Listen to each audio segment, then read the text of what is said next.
अस्सलाम वालेकुम दोस्तों, कैसे हैं आप सब। उम्मीद करता हूं आप सब खैरियत से होंगे। अल्लाह ताला आपको अपने हिफ्ज़ व ईमान में रखे, आपके रिज़्क़ में बरकत पैदा फरमाए, आमीन सुम्मा आमीन। दोस्तों आज हम बनाएंगे स्पेनिश ऑमलेट पिज़्ज़ा।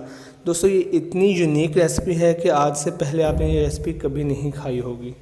और इसके टेस्ट की बात करते हैं, इसका टेस्ट इतना डिलीशियस है कि आप पिज़्ज़ा भूल जाएंगे, क्योंकि इसकी शेप पिज़्ज़े की तरह की है। दोस्तों बहुत ही इजी रेसिपी है, बहुत ही डिलीशियस और टेस्टी रेसिपी है। स्टेप बाय स्टेप मैं आपको इस रेसिपी के बारे में बताऊंगा। वीडियो को मुकम्मल देखिएगा ताकि कोई भी चीज़ आपसे मिस ना हो जाए। चलिए बढ़ते हैं हम अपनी वीडियो की तरफ। आपने एक ब्रेस्ट पीस लेना है और इसके स्लाइस बनाने हैं। आपने इसको इस तरह से कटिंग करना है कि इसके स्लाइस बन जाएं। फिर आपने हर स्लाइस के छोटे छोटे टुकड़े करने हैं।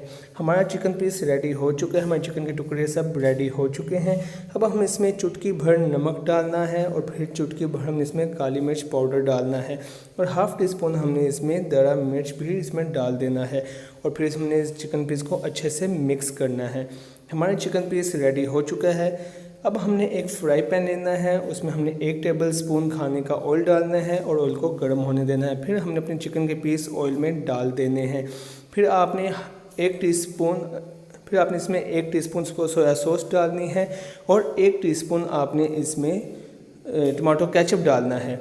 फिर इसको आपने अच्छे से मिक्स करना है जब तक ये अच्छे से मिक्स ना हो जाए। फिर आपने फ्राई पैन में 2 से 3 खाने के चम्मच ऑयल लेने हैं और इसमें आपने 1 अदद प्याज कटा हुआ डालकर इसको अच्छे से फ्राई करना है। आपने इसको तब तक अच्छे से फ्राई करना है जब तक कि प्याज का कलर ब्राउन ना हो जाए।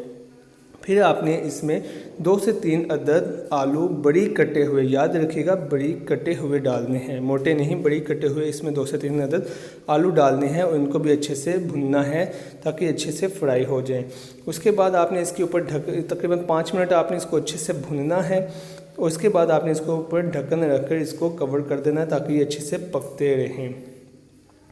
अब आपने एक बॉल लेना है, उसमें आपने तकरीबन 5 या 6 अदद अंडे डालने हैं। अंडे डालने के बाद आपने हाफ़ टेबल स्पून इसमें दरा मिर्च डालनी है, हाफ़ टी स्पून नमक डालना है और हाफ़ टेबल स्पून इसमें काली मिर्च पाउडर डालना है। काली मिर्च पाउडर डालने के बाद आपने इन सबको अच्छे से मिक्स करना है, बहुत ही अच्छे से अंडे को मिक्स करना है ताकि अच्छे से सब मसाला अंडे में मिस जाए। फिर हमारे पास जो मिक्सचर था आलू, प्याज और चिकन का भी, हमने इस सारी मिक्सचर को इस अंडे में आहिस्ता आहिस्ता डाल देना है। अंडे में सारा मिक्सचर डालने के बाद आपने इसको अच्छे से मिक्स करना है। याद रखिएगा आपने बहुत अच्छे से मिक्स करना है ताकि ये अच्छे से थिक हो जाए। अब हम इसे ढक्कन से कवर कर देंगे और 10 मिनट के लिए इसे रखेंगे ताकि ये अच्छे से थिक हो जाए। हमारा अंडा रेडी है। अब हम एक फ्राई पैन लेंगे, उसमें 2 से 3 खाने के चम्मच ऑयल डालकर उसे गर्म करेंगे और जो हमने अंडा बनाया है हम इसको इस पर उल्टा देंगे। याद रखिएगा आपने इसको कुछ भी नहीं करना है, इसको बिल्कुल भी नहीं छेड़ना, लो फ्लेम पर इसको पकाना है और साइडों से इसके किनारे किसी चम्मच या छुरी की मदद से अलहदा कर देने हैं ताकि ये आपके फ्राई पैन पे जुड़े ना।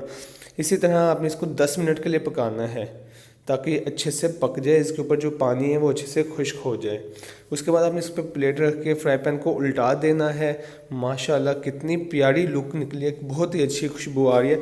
अब आपने इसको दूसरी साइड से पकाना है, सेम ऐसे ही, इसको छेड़ना बिल्कुल भी नहीं है, इसको इसी तरह 10 मिनट के लिए पकने देना है। जब हमारे 10 मिनट पूरे हो जाएंगे तो आपने उसी तरह इसके ऊपर प्लेट रख के इसको वापस से उल्टा देना है। ये देखिएगा माशाल्लाह कितनी प्यारी लुक आएगी इसकी, सुभान अल्लाह माशाल्लाह बिल्कुल पिज़्ज़ा लग रहा है। ये तो बहुत ही अच्छा टेस्ट है, बहुत ही अच्छा फ्लेवर है इसका। आप ज़रूर इसको ट्राई कीजिएगा। बहुत इजी रेसिपी है, चंद मिनटों में बनने वाली रेसिपी है। किसी मेहमान के आगे भी आप ये टेस्ट उसका ब्रेकफास्ट उसके लिए रख सकते हैं। खुद भी बनाकर खाएं, दूसरों को भी खिलाएं। अगर आपको वीडियो पसंद है तो वीडियो को लाइक और शेयर ज़रूर कर दीजिएगा। हमारे चैनल पंजाबी फूड MMK को सब्सक्राइब कर दीजिएगा और बेल आइकन को क्लिक कर दीजिएगा ताकि इसी तरह की वीडियो का नोटिफिकेशन आपको मिलता रहे।